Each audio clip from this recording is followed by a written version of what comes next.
Welcome, everybody. I'm Larry Keene, Senior Vice President. Yeah! They're not clapping for me. They're clapping for them.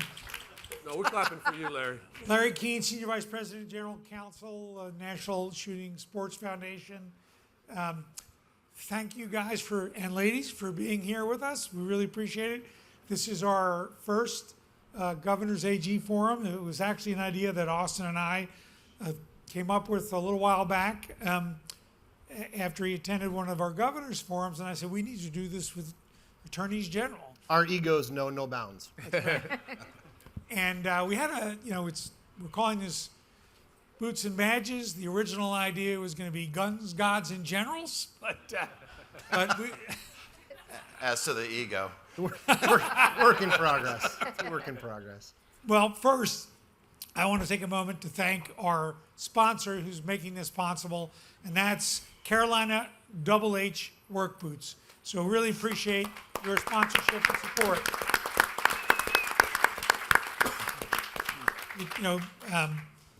And so make sure you visit our sponsor, and don't forget to tip your bartenders and waitresses. So again, thank you for joining us. We really appreciate your being here. And before we sort of get into sort of the topics we sort of worked up, I want to thank all of you, and in fact, all 28 Republican attorneys general in the United States.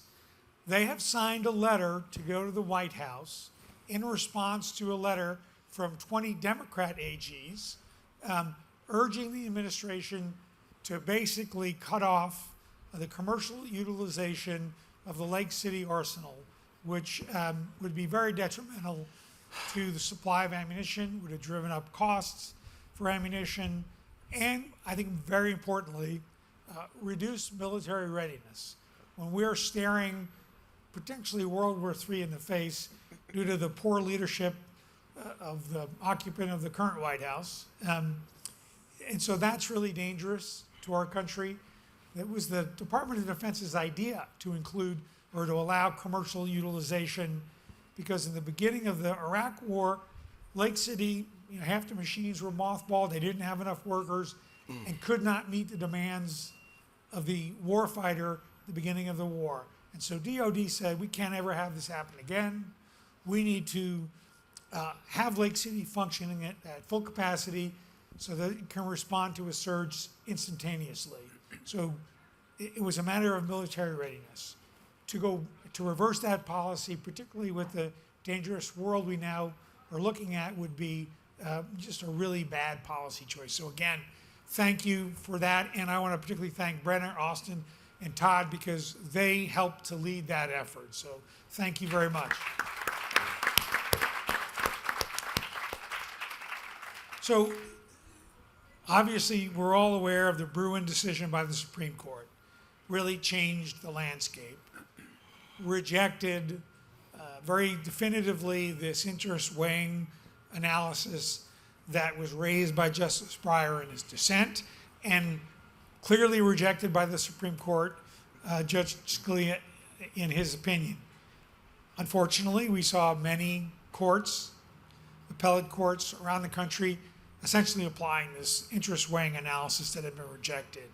So now that's dead, should be dead, although I think we see elements of it in some of the decisions. They just changing the rhetoric to do the same thing. But now that we have the Bruin decision, and anyone can jump in and answer this, how do you think the Bruin decision impacts both challenges to existing laws, and I think importantly, how will it impact legislation that will be drafted in the future, or even that's already been enacted since Bruin? Can you introduce them so we know who is who?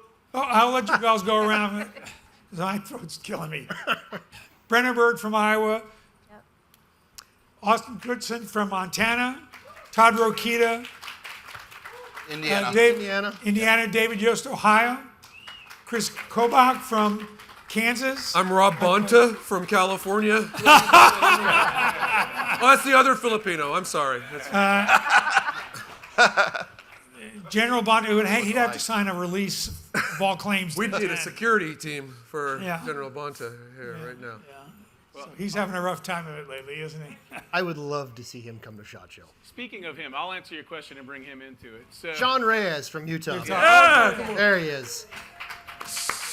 so there's a case in the Ninth Circuit right now where California is trying to ban the modern AR platform, but they're calling it assault rifles, of course, and they're trying to ban magazines with a capacity more than 10, and they're arguing this case post-Bruin, and it is a beautiful thing. For those of you who don't know exactly what Bruin did, I mean, it's given the Second Amendment, I believe, a higher degree of protection than the other rights. Before the Second Amendment was the redheaded stepchild. Now the Second Amendment, Super right. yeah, is now even better. There's no more strict scrutiny. It's better than strict scrutiny. Once you show that the right to bear arms is infringed, the government's burden now is to show that there's some historical analog for what they're trying to do.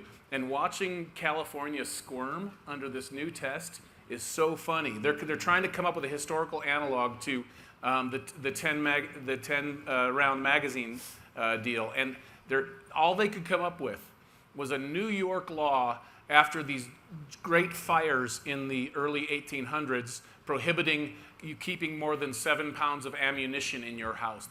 And they're like, that's just like a 10-round magazine ban, right? Yeah. And you're like, no, that's not apples and oranges. That's apples and watermelons. And so, watching them try to operate under this new test is really good. It's great for our side. I mean, I think we're going to win not only in maybe the Ninth Circuit, but in the other circuits and in the Supreme Court. Because I think our brief points out even that during the Revolutionary War there was 10-round magazine. There were. weapons. There were. There have been 10 since like the So- 1580s. For me, what this means under Bruin is that it's simpler now. No more balancing tests and worrying about different groups' interests. It means no new regulation.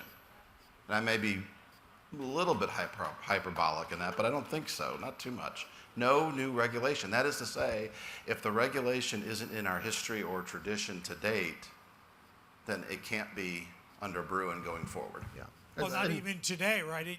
At the time of the founding. Yeah. That's what I'm sorry. Yeah. Yeah. That's Texas. And so what we're seeing now is, the Bruin Court really only gave 2 examples of historic contexts in which the Second Amendment has ever been infringed.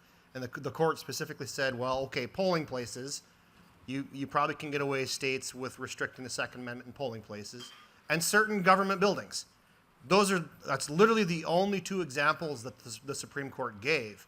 But to your question, Larry, I mean, what are we going to see from legislatures? We're already seeing it, right? You're seeing Maryland, you're seeing Hawaii. I'm sure we'll see that out of California, where they're trying to come up with this, this nonsensical, sensitive place. Yeah. We'll restrict polling places, we'll restrict government buildings, and sensitive places. Well, what in the hell does that mean?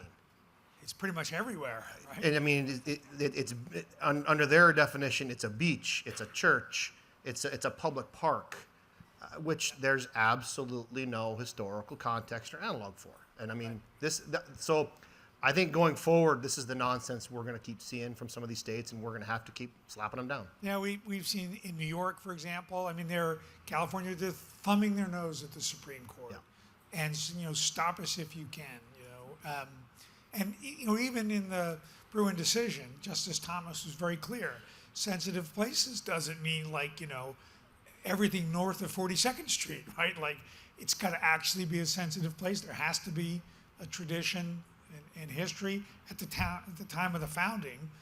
So yeah, I mean, they're playing games, and unfortunately, some courts are letting them get away with that already. What we're seeing now, I believe, post-Bruin, in some decisions, what we saw after Heller, like, we don't care what you said. We're gonna.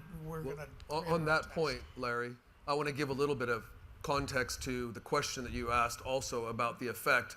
But before I do that, if it's okay, because I see him here, and I want to pay tribute to a good friend of ours who has stood shoulder to shoulder with us in these battles to protect our Second Amendment rights for lawful gun owners. He's a former general counsel of the NRA. He was the one who architected and led the charge in this monumental, historic case in victory in Bruin, and that's Wade Callender, who's sitting right here in the front row. Ladies and gentlemen, Wade, stand up for a second just so we can recognize you. If you want to thank somebody, for spearheading the fight. That's the man. Of course, he had a great team, and there are a lot more people who deserve credit too, but since he's sitting right there, I wanted to talk about. So Heller was the foundation, but Bruen, as has been alluded to, is the superstructure on that foundation. And you asked what the effect was. It was interesting. I read a Pepperdine study that looked at 6 months after the Heller decision, there were 70 different legal challenges. Based on the Heller decision, everyone was excited. Guess how many of those challenges were successful? 0. 70 challenges, legal challenges, 0 6 months after. It took 5 years after Heller to get to 44 successful legal challenges. And why is that significant? Because in the first 6 months after Bruen, there were 44 legal challenges filed and 44 legal challenges won. In other words, I mean, the rate of success is unbelievable right now because of this decision. So when you're talking about how effective, what it's doing, how much it impacts us, that is at least one of the significant elements of it. And then there was a law review article, or Marquette Law School did a survey of how popular the Bruen decision was. And contrary to all the pundits and the academics who are, going crazy and pulling their hair out, and politicians who are wringing their hands and don't know what to do right now, the results of that survey were that two-thirds of all Americans support the Bruen decision. So this is not just some, fringe movement. This is fundamental and core to our values as Americans. And again, the folks to my right are the ones leading the charge on this fight. We have 28 Republican AGs, but if we do our job with our organization, the Republican AG organization, hopefully by the end of this year we'll have 30 at least, and we can pick up a couple other states who will be lockstep with us. So that's a great segue to a point I wanted to make sure to make, and that is, folks in the industry, you need to join and support the Republican Attorneys General Association. It is what allows us to get 28 AGs to sign a letter. It's what allows us to get all these attorney generals to sign on to amicus briefs in all of these Second Amendment cases, and which we're very, very thankful. Cases NSSF is involved in, other Second Amendment challenges. It's critically important. I have a QR code if any of you want afterwards to donate to RAGA. I'll sign you up membership right after. And Larry, real quick here. We have a question from the audience here in the back of the forum. Thank you very much. My name's Frank Borelli. I'm from that state of Maryland that you mentioned earlier. Don't throw bottles at me. There was recently a case, and I can't cite the case law. They made a decision that the Maryland HQL law was unconstitutional. The state police have decided they don't care. They're going to keep enforcing it anyway. Thoughts on that? How does the citizen react to that? I mean, they are now knowingly enforcing a law declared unconstitutional. How do we react? Sounds like you need a new attorney general there in Maryland, right? Because that's what we do. You can have your court cases where parties win. The legislature, I don't know if it'll happen in Maryland, but they can pass good laws. But if you don't have an AG in your office to defend your law and also to enforce the law and Constitution on the federal government when they're out of control, you're missing a very important piece of the process. So, that's a lot of what we do is make sure that things are working right in our state. So that's one idea I'd have for you is get a new AG in Maryland. That example, I think, touches on a deeper problem that the Second Amendment arena illustrates, and that is that the anti-gun left is part of a broader problem of the rule of law is no longer important to them. Getting the results are all they're after, and if they can violate a law and get away with it, they will. If they can twist the meaning of a law like the ATF is doing constantly at the behest of the president, they will. And one of the reasons I love being in this job is that we're that last line of defense where we will usually have standing to bring a challenge in court and say, no, this is the law, and as long as we have an independent judiciary and as long as we have a constitution, we're going to enforce that law. But it's it's disturbing that you have that, not just in Maryland, California, lots of states where you have, and even in Kansas, our governor, not on a gun issue, just tried to ignore the law. The left is doing that increasingly. Well, the Supreme Court, I want to add something to that because how many people have heard the term lawfare? It's warfare by court lawsuits, and the left is great at it. And one of the things is they use a federal law on the deprivation of civil rights, constitutional civil rights, called Section 1983. Maybe you've heard of that. Sorry, this is a little bit dry, but there's a point I'm driving to, and it's really important. If you're successful, even if it's a settlement, most of the time you can get legal fees. And these lawfare groups like Mark Elias, et cetera, live off of this. They've got a business model on it. But in the Second Amendment community, I talked with several vendors today who have told me about what I thought were atrocious moves by the federal government. And they're saying, yeah, my lawyer's telling me I've got a chance to sue, but I'm worried about this, that, and the other thing. The bottom line is we need to be as good about using the courts to assert our rights and to make them pay the attorney fees when we win as they have been pushing their agenda. Last thing on that, to the gentleman in Maryland. So if a state passes a law that's unconstitutional, as Brenna alluded to, the legislature there, or if a state agency implements a law under their Administrative Procedures Act, or it's just a de facto policy that you believe is unconstitutional, there is standing for citizens or organizations to bring a lawsuit, and those state agencies are susceptible. There are a number of cases. I mean, they sue us all the time when they believe that we've acted in a way that might be unconstitutional. And so, again, I don't want you to lose hope. Definitely try to get a Republican AG elected there, but in the meantime, talk to us about some organizations that vindicate rights for citizens in situations like that.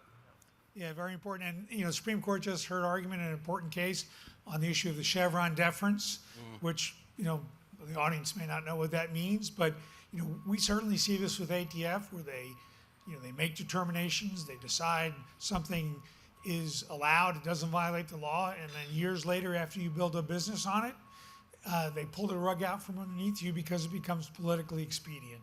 And we see that time and time again.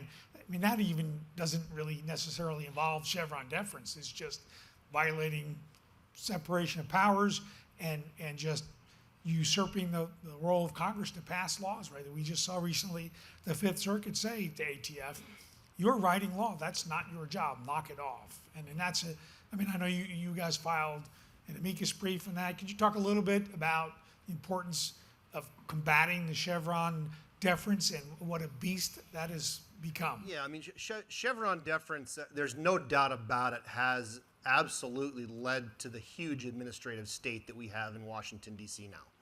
Chevron deference was a doctrine put together out of whole cloth by a previous Supreme Court that basically said federal agencies are granted deference by the court. We're going to let you write rule, and we're not going to oversee you, and we're going to defer to you, agencies, because you're the subject matter experts, and whatever rules you come up with, generally, we're going to let stand. That is looking very likely like it's going to get struck down, and that is a great thing, because the Chevron deference has absolutely led to just this ballooning swamp state of bureaucracy in Washington, D.C. that just writes law through passing rule. Yeah. That's not the intent. The intent with making rule at an agency level is you can create rule to implement whatever specific statute Congress passes. You don't get to just create new law like banning pistol braces Exactly. by rule. If Congress wants to do that, Congress should do it. Go lobby your congressman, go lobby your senators, get that passed, get the bill to the president. That's how the system works. Watch Schoolhouse Rock. Right, because Austin, there's accountability in that process, right? There's vetting, there's public comment, there's committee hearings.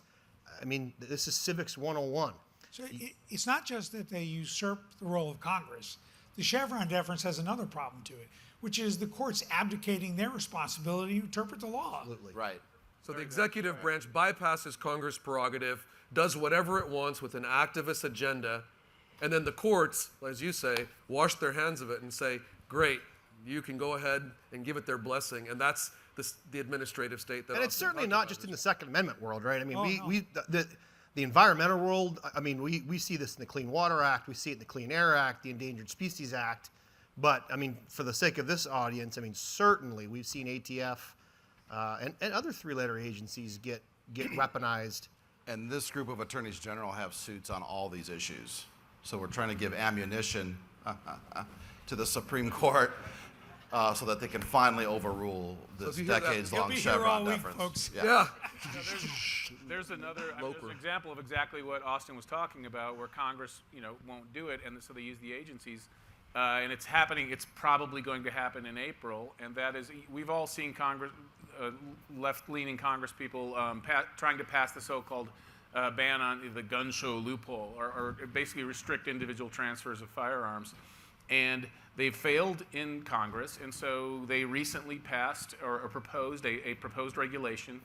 And this proposed rule would basically say that individual sales of firearms, if there's any profit, and profit is defined to include anything of value. So if Todd and I trade guns, and the gun I trade him is $5 less of value than the gun he gives me, I've made a profit, and I need to have an FFL, or I could be fined heavily or thrown in prison for engaging that. I mean, literally, that is the type of transaction that would be forbidden under this new rule.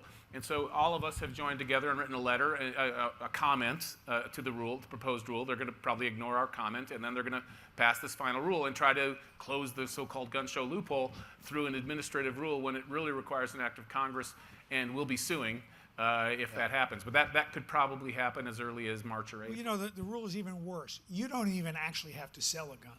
Yeah. Just offering it is sufficient. Yeah.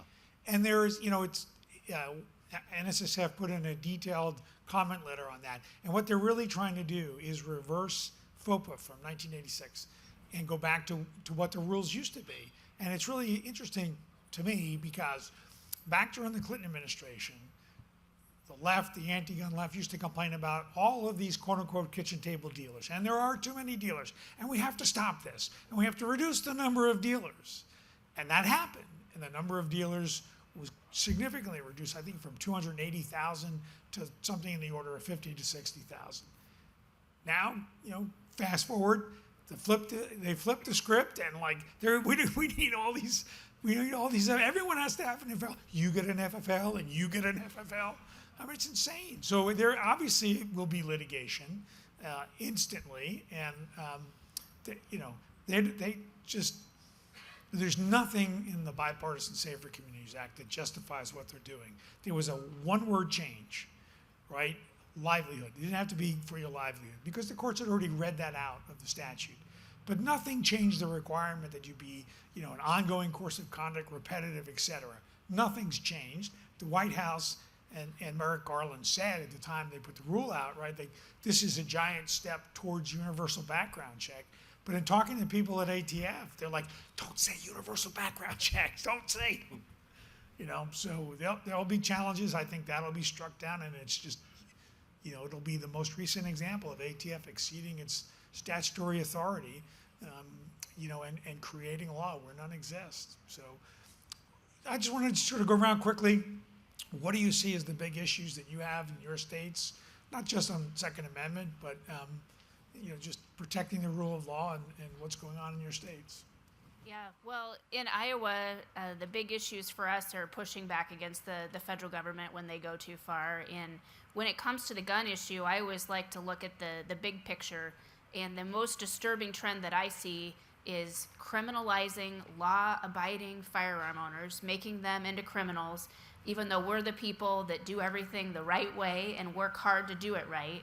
But then at the same time, the federal government, and this really bothers me as a prosecutor, is ignoring violent criminals with guns. That's where that focus should be. Violent criminals with guns if we want to keep us safe, and they're not doing that. So that's something we've been working on in Iowa, and all the time we're finding ways that we work together as AGs, because it seems like the law just doesn't matter to the current administration. They do what they want to do, and then we have to go to court to stop it. And we're glad to do that. We're glad to stand up for the laws and Constitution. But you name the issue, whether it's waters of the U.S. that hurts farmers, whether it's going to court over the student debt cancellation, where Biden just decided to cancel student debt just before an election illegally. I mean, you name the issue, we could go on and on. We just have to be there holding the line. And that's why it's so important who you have in your office in different states, because we hold that line between the law and chaos and liberal policies that infringe on our freedoms that we don't have a chance to fight back against, except what we do with our day job as Attorney General. Yeah, I mean, it's an administration that's just lawless. I mean, it's like, take for example the student loan. I mean, that he's trying to buy votes, and that's a debt he knows he'll never have to pay. He knows he'll lose in court. Austin. Yeah, I mean, biggest issue facing Montana, and I think probably a lot of my colleagues would say the same thing, is the southern border. And what do I mean by that? I mean, we're a northern border state. We're a very rural state. We are being absolutely overrun with Mexican cartel, fentanyl, and meth. And we are seeing violent crime rates in little old Montana that we should not be seeing. And it's all being driven by the southern border. We know where all these drugs are coming from. We know where all these violent criminals are coming from. It's because the southern border is wide open. And this goes back to Brenna's point. I mean, a week and a half ago, I was in Washington, D.C. testifying in front of the House Homeland Security Commission on an impeachment proceeding for Alejandro Mayorkas. But at least it's not a crisis. I mean, it's beyond crisis. I mean, it is absolutely criminal. I mean, literally, they're ignoring federal law on border enforcement. The federal law is very clear. Illegal aliens shall be detained. Period. There is no provision in federal law that says they can mass parole and just let people in. That does not exist. This administration has made that up out of whole cloth. It is pure lawlessness, and we're all paying for it. So that for sure is the biggest problem that I have facing the state. Now, from a Second Amendment standpoint for this crowd, I think the biggest threat, and I'm seeing this in little old Montana, is the ESG movement. Yep. I mean, I cannot believe, for as pro-gun a state as we are, and I'm a gun guy. Like, I spend a lot of time in the gun shops. I'm scrounging for lead. I'm looking for primers. I'm looking for powder. The number of businesses that I talk to and go into in Montana that have been debanked, Yes. have had their credit processing stopped, have had their property casualty insurance canceled on them simply because they're in the industry. Like, this is the push. We can't get it done in Congress. And by we, I don't mean we. I mean them. The liberal Democrats can't get this stuff passed in Congress. So, I mean, they're going to big business. They're going to big banks.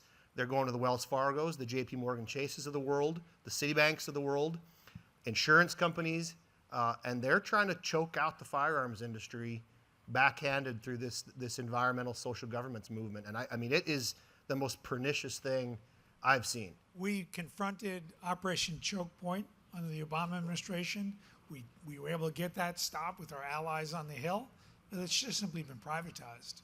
And it's even harder to fight. So that's why laws like the FIND Act that several states have passed, including Montana, the Firearms Industry Non-Discrimination Act, critical that we have that. And then once we get it, it's so critical to enforce it, right?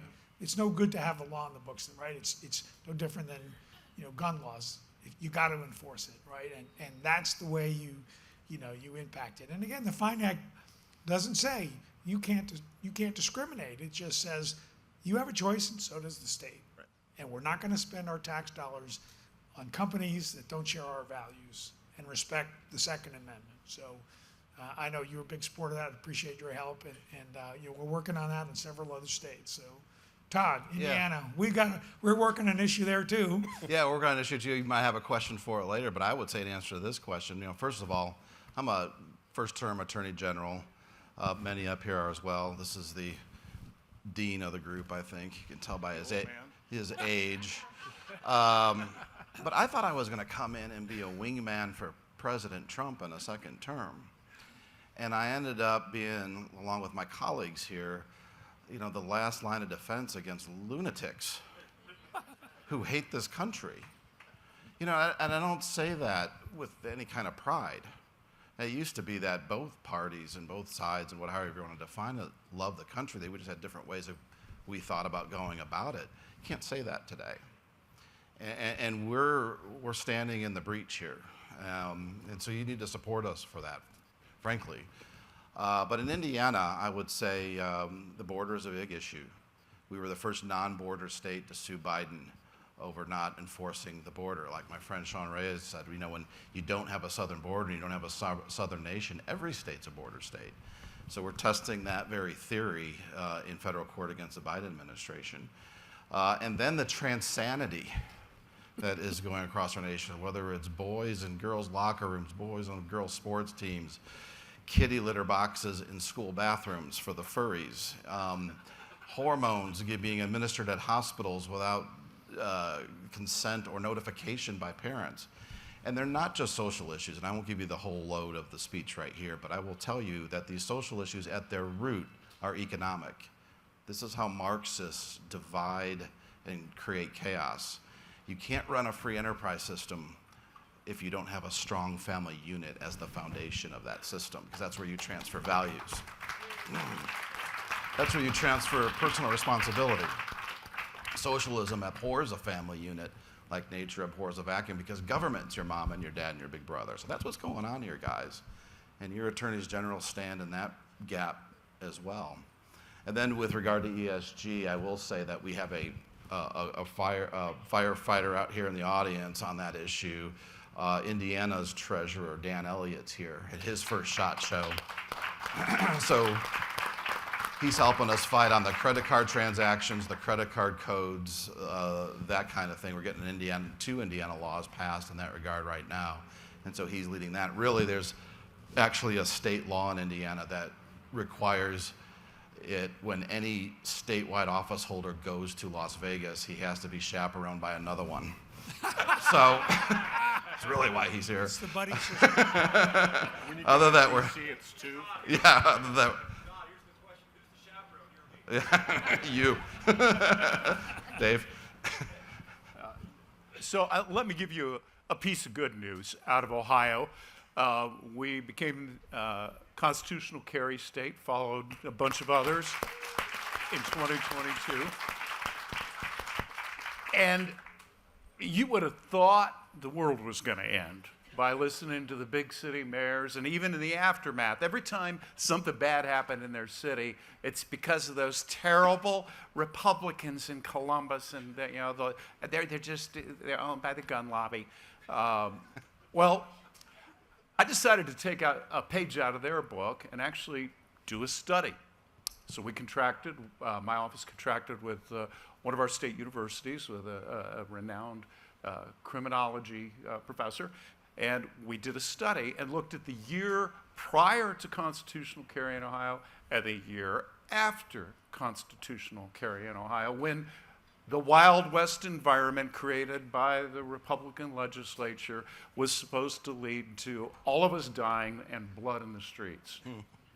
Unfortunately for the left and the wild predictions of our urban mayors, that isn't what happened. And in fact, we saw just the opposite. The bottom line is constitutional carry had no effect of driving violent gun crime up. And in fact, of 6 of our 8 major urban cities in Ohio, gun crime went down, often by double digits, which simply... You can find it on my website, so take it home and distribute it to fight back against the narrative that they want to have.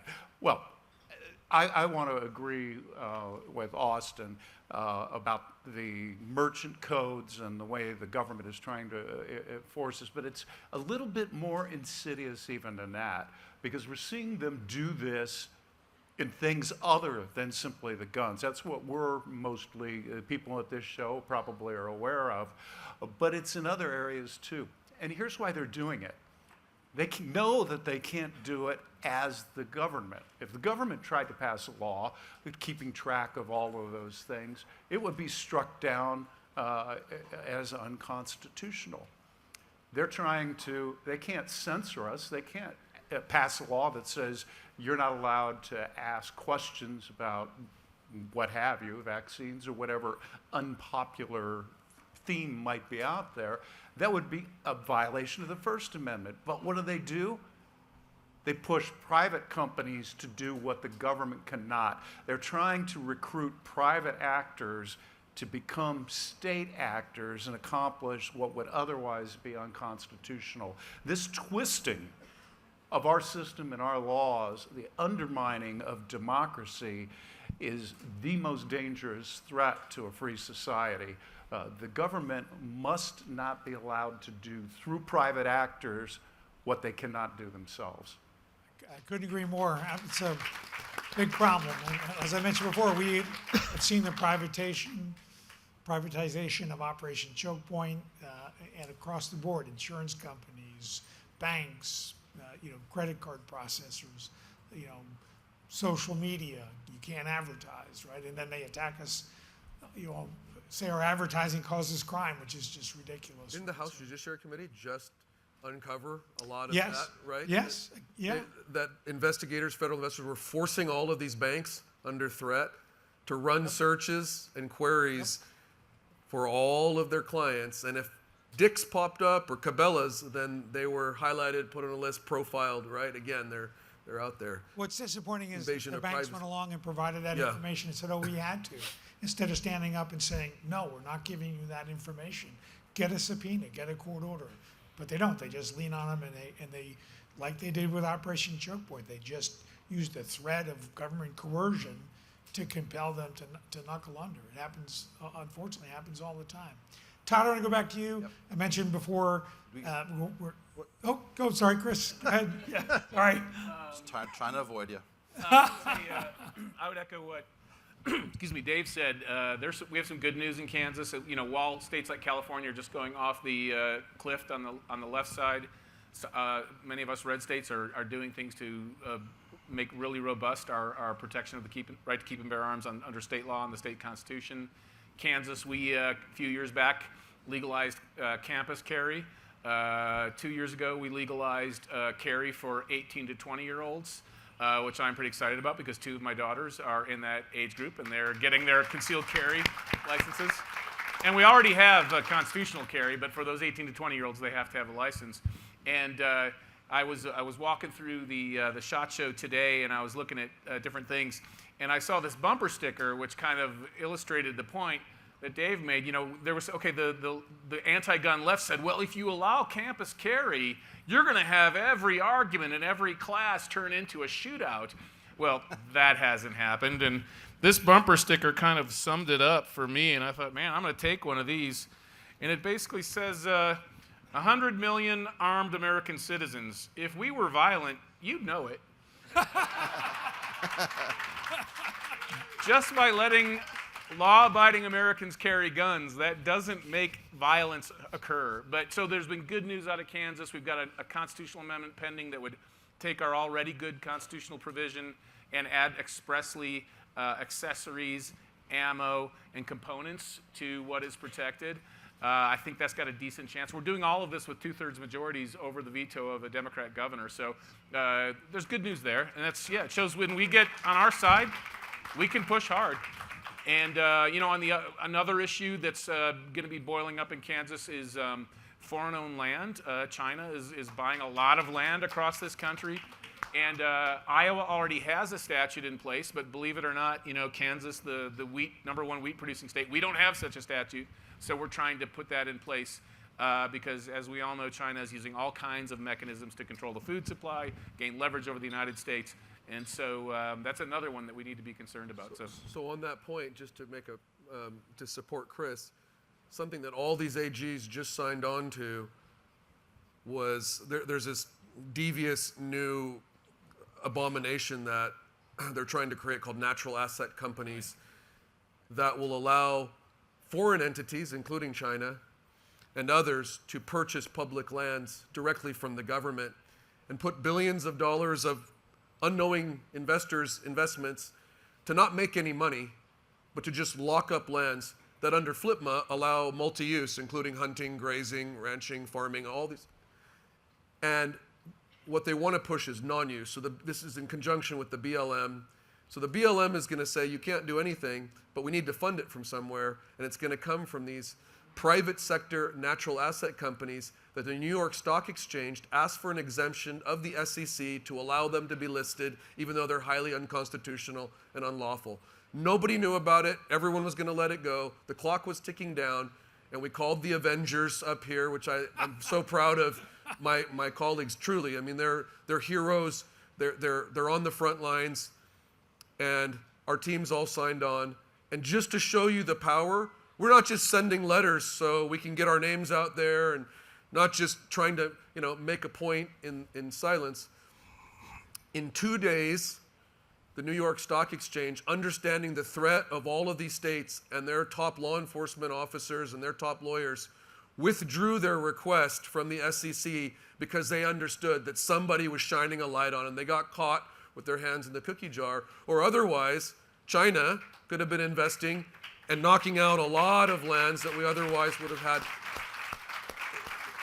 There's so many of those examples of everybody banding together, which is why it's essential to have, strong Second Amendment AGs. Well, I greatly appreciate that, and all of you Avengers, and your capes are almost done being dry cleaned. Yeah.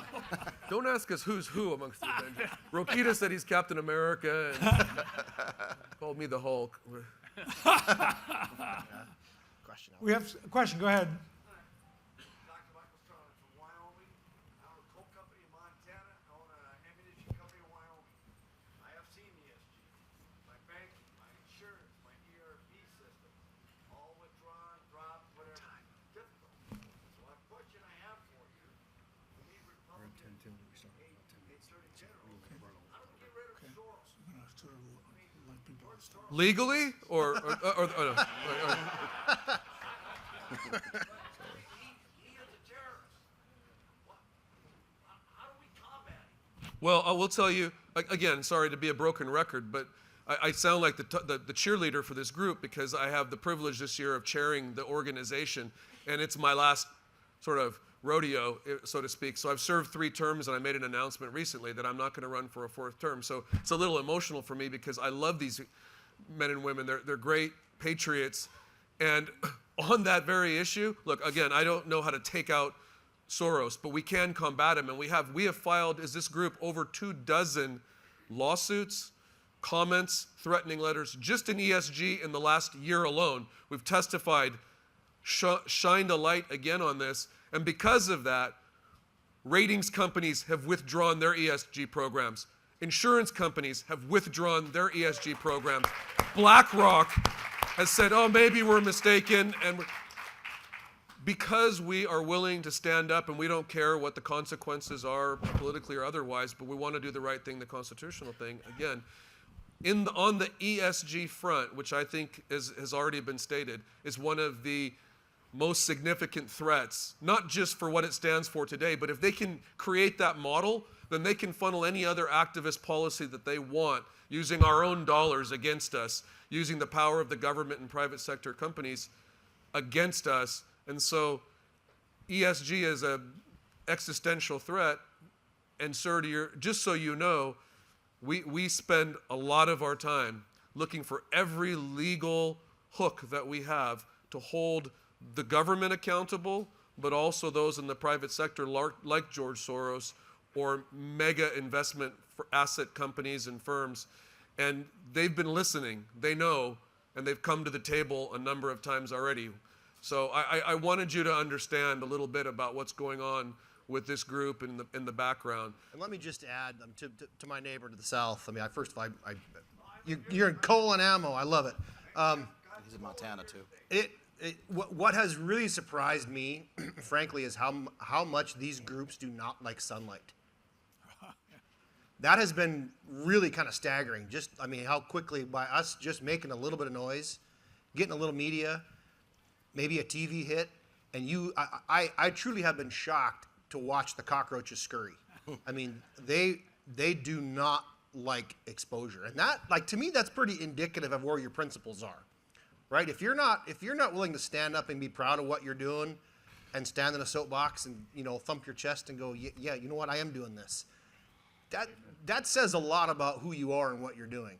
But I mean, whether it was the merchant category codes or FedEx and UPS with the new FFL proposals, we've been really successful. BlackRock, like Sean said, we've been really successful at just putting a little bit of spotlight and a little bit of pressure on these groups, telling them, hey, you're going to knock this off, or our state offices of consumer protection are going to investigate you. Boy, they scurry. I've been really, really, frankly, kind of surprised by that. So that's been really effective. I'm just going to interrupt right quick. I just want to make sure we have a chance to make sure we get everyone some questions, but I also want to make one quick announcement that we failed to make at the beginning. Our boot sponsor is going to be giving away, pulling a drawing for a free pair of boots. So before you get done all this, please walk over, drop a business card in that tumbler for your chance to win a free pair of boots, because, as they like to tell us, the West wasn't won wearing sneakers. So, again, we want to make sure you get a chance to get some questions in as well. Yeah, I'm from California. We're sorry. Yeah. Well, but I am That's your fault. I am from Bakersfield, so it's not really California. And what we see is that the legislature in California will make rules like in 2035, you cannot buy a gas-powered engine anymore. It has to be EV. And the major corporations don't look at that and say that's restraint of trade and take them to court. What they do is they start going ahead and manufacturing EVs, and of course they're all sitting on lots now not being bought.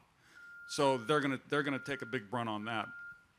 Do you think that the corporations should do a better job at fighting back against the state of California, number one? And number two, do you by any chance have a plant in Bonta's administration who can start letting you know what the left's starting to do? Or do you already know that all you have to do is watch what California does, and that's where it's all coming from? I got to tell you, California is the best recruitment tool for Montana we've seen yet. I mean, you guys lost a congressional seat and we gained one. So I mean, this has worked out really well for us. Here's another pernicious part of your question. Yes, corporations should be more responsible in fighting these types of programs that are all under the banner of ESG. But here's the problem. If you actually had all the real shareholders understand what was going on, those corporations would do the right thing and they would push back. The problem is they don't know that because of all the different proxy machines that are there, right? So the real voting that those corporations, they're beholden to activist shareholders that don't even want to, that don't want what's in the best interest of the corporation. They're not trying to maximize value or profit for others. In some cases, like in the Travelers case, these activist shareholders were trying to force their own corporation to violate state laws all across the country purely for their own agenda. So my point is, I think if the average citizen, and it's incumbent on us to be a little bit more proactive and know if we have interests in these different funds, if we're shareholders of this company or this corporation, then we need to be louder and more proactive to make sure that that company is actually reflecting our interests and not just the interests of some activists. And it's worse than just what you're seeing and talking about right now. There is a startup in California to sell your proxy rights, your voting rights. So an activist investor wants to wreck your company by either their preferred social policy, or maybe they're just a competitor. They can go on this exchange and buy up, it's about a penny a vote rate, a penny a proxy right now, and they can sell these votes, buy a majority, and go in and wield those proxies at the board meeting and wreak untold havoc. We are in a position where they're separating the voting rights from the ownership rights of the stock. exactly. Oh, that sounds like a lawsuit. But We got to do. currently, there's the duopoly that we all know that controls 90% of the vote, and they're very liberal, and those are the only two, and they have a chokehold on that. So, Larry, we got a question back here. I come from the great state of Montana with the incredible Attorney General Austin. You know that Knudsen guy. right up there. Yeah. You know, that term lawfare, I feel like that's the word of the year for 2024. Donald Trump Jr. and our Montana governor dropped by earlier this morning, and Don was talking about all of these legal attacks on the gun industry, banking, insurance, taking away everything. And it's so reminiscent of the lawfare that we're seeing now in election interference in 2024 of the attacks that were on the gun industry long before. And to me, it's not just lawfare is an element of the unconventional political warfare that is undermining America that we saw on steroids in COVID-19, how they are systematically attacking every American right and institution to transform this country into something else. The question I wanted to ask the governors probably is actually better for you guys, you men and women, because you're effectively teaming up to fight back. The governors today detailed great things they're doing in each of their states at the state level, but what could these states and these governors be doing to team up regionally, nationally, like you've done with 28 attorneys general plus on several of these big battles facing our country? That's a good question. I mean, I think we have the advantage over governors of being able to, in most of our cases, we can unilaterally decide, okay, the state of Kansas is going to join this lawsuit, or we're going to bring this lawsuit, or we're going to file an amicus brief. Whereas a governor may need a statutory authority. He may need the legislature to go along. And so we have a unique amount of dexterity and ability to act very quickly, which is one of the reasons why we've recognized, especially at this time with the Biden administration pressing so hard against gun owners and pressing so hard on a bunch of other issues. Plus, we generally like each other, which governors can't say really. There is that too. So, but yeah, lawfare is absolutely what's happening. Before I was Attorney General of Kansas, I was a litigator in private practice for 4 years. I'd been Secretary of State before that, but I was a litigator in private practice. And you go in, representing a city, representing a sheriff, and on the other side, the ACLU has 10 attorneys to your 1 or 2 attorneys. The other in the private sphere, like the nonprofit sphere, the ACLU and their fellow travelers, they vastly outnumber the number of attorneys that are out there trying to litigate for the rights of everyday Americans and protect the Constitution and the Second Amendment.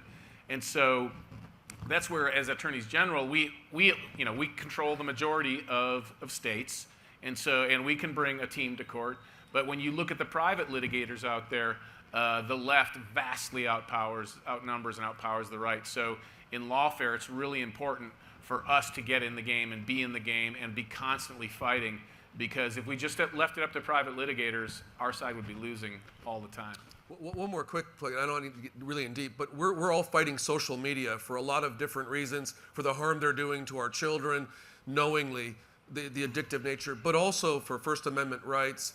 And social media, if we don't get control of that, can seriously change how society perceives and views issues like the Second Amendment. And they cast us as villains in all of the different stories again. So that is a part of that. I think it's significant for the audience to know and understand that when we're fighting the social media fight, it envelops a whole lot of mental, behavioral health issues, physical issues, and property and liberty rights issues. Yeah, absolutely. Larry, we got another question right back here in the back. Thank you. Hello. I'm from the very, very, very, very blue state of Rhode Island. And I've seen bluer. Thank you. Yeah, the ocean may be bluer, but so Go Friars. I have a question of how you feel of the legality of having to release your medical records for a constitutional right, because that's what we're being asked by cities and towns in Rhode Island to do for our Second Amendment rights to conceal carry. They are putting in their requirements that we release our medical records to them. Flagrantly unconstitutional. That's what we thought. Flagrantly. And what can we do besides getting another attorney general? File a lawsuit. Yeah, I mean, unfortunately, that's going to take citizens suing. I mean, I'd love to tell you that I can come to Rhode Island and do that, but I mean, I don't have standing. It's. But if you do sue and it goes up to the Court of Appeals, we'll come in as amicus parties, and we will push on your behalf in court. And I think you bring a 1983 claim, and then you get attorney's fees when you win. That fails Bruin. That's ridiculous. Yeah. Awful. Yeah, there is something. Larry's right. There's a concept called 1983, and it's a federal statute. And there are attorneys that will pick that up, and if they win, they get their attorney's fees. That's a very interesting theory. That Even if they settle, they get paid. yeah, even if they settle. Section 1985. Yeah.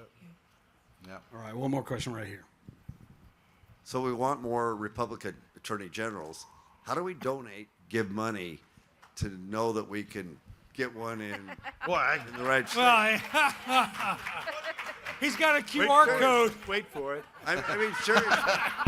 Just stand there for 5 more seconds, and you're locked in. My facial recognition. No.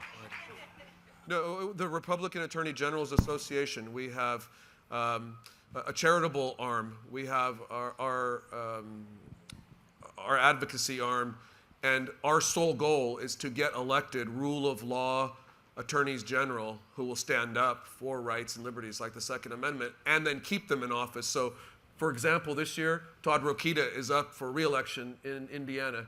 Austin Knudsen is up, and Austin is my vice chair for our Republican AG organization. So if I don't get you, he will. He's up in Montana. We have to make sure that we have the resources, and the only way we can do that is if you help us out. And so, again, even if you're not in their state, mind you, they're the ones leading the fight nationally and sometimes even internationally for these rights. And so every little bit helps. We will take, you can donate dollars and crypto. I would also add that, I mean, you're looking at a good chunk of the executive board of the Republican AGs Association. Dream team. So if you like what you're hearing, this is the leadership team that's driving that organization. I mean, we're not the minority.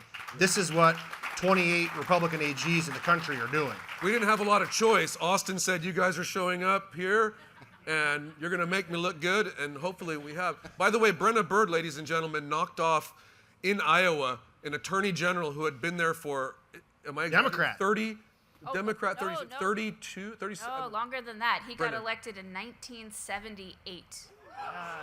Yeah. Supposedly unbeatable, and Yeah. that's how powerful she is. Wow. Do not mess with Had a her. lot of good help, and he was terrible on the Second Amendment. That was a big issue in my campaign because Iowa, we respect the Second Amendment. We all have guns, and he would not stand up for our rights. It was a big issue on the campaign trail. Yes. And to the point of the gentleman asked about governors, maybe you don't know, but the AGs tend to be the farm team for the next round of governors. In fact, it's been said that AG stands for aspiring governor. But I do want to dispel something. Look, at least in my constitution, I don't work for the governor. Right. I'm equal to the governor, and the only people I work for are the people of my state. And I know what Dave's saying. Yes, in many cases people go. But Todd Rokita, for example, he was a congressman. He was a great leader in the House Freedom Caucus, and he came back to the state to work. And so, although a lot of governors believe that we should be, or we do work for them, that's not the case. We're independent elected executive branch members, and we report to you all. Now, what can the governors do, Aaron? I mean, I'd say they should listen to their AGs. Amen. Amen. Well, we're just about out of time, and I want to thank everybody for joining and the great questions. I want to thank our guests and really, really appreciate your coming to the SHOT Show. I hope you'll join us again next year, and we'll make this a tradition. And as I started out saying, and to feed on what Sean said, if you're a member of the industry or a company, you need to support the Republican Attorneys General Association. Just go on the RAGA website and you can do that. And I will also say that NSSF has launched a super PAC called Protect Liberty PAC to raise the resources for this election that's coming up in November. You heard from these attorneys general what's at stake in this election. It's not just the Second Amendment. It's not just our industry. The future of our country is at stake. I mean, we are going down a path towards socialism, and we're picking up speed. And so we need to stop this, and we need to elect a new president. We need to elect a Senate that respects the Constitution, respects the rule of law, the Second Amendment, and we need to retain a strong pro-gun, pro-freedom, pro-liberty majority in the House of Representatives. So ProtectLibertyPAC.com. I would encourage you to take an opportunity to support this effort. Individuals, you can give unlimited amounts, but every penny counts, and companies can contribute as well. So your companies can make a contribution. Again, unlimited, but whatever you can do, every dollar will help, so that we can get this country back on the right track and return to first principles. And then the ATF will know that by tonight, once they make their contribution. No, I'm just teasing you. If you, by the way, Larry, if you want to donate to RAGA, don't just go to the site. I'll give you my cell phone number. We'll follow up with a call. We want to make sure we understand your issues, and we're happy to help work with you on that. It's any one of our executive team. Thank you for having us. Larry. Thank you for coming. Really appreciate it. Thank you, folks. Appreciate it. Big round of applause for our generals. Thank you.